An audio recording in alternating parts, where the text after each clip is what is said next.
Hey everybody, Blaise here. Let's break down a classic run cycle, the old-fashioned way. No software, just pencil, paper, and a whole lot of flipping. Come on.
So let's go ahead and shoot it and see how it looks.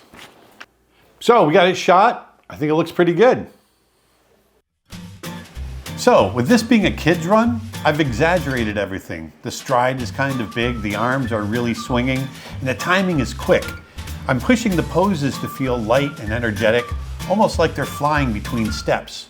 There's 8 key frames in this cycle with breakdowns and in-betweens to smooth it all out. It's all about rhythm, balance, and keeping that center of gravity bouncing just right. Hand-drawn animation, it lets you feel every part of the motion. So there it is, all hand-drawn, frame by frame. That was a lot of fun. Well, I hope you enjoyed that, and I'll catch you next time. Thanks.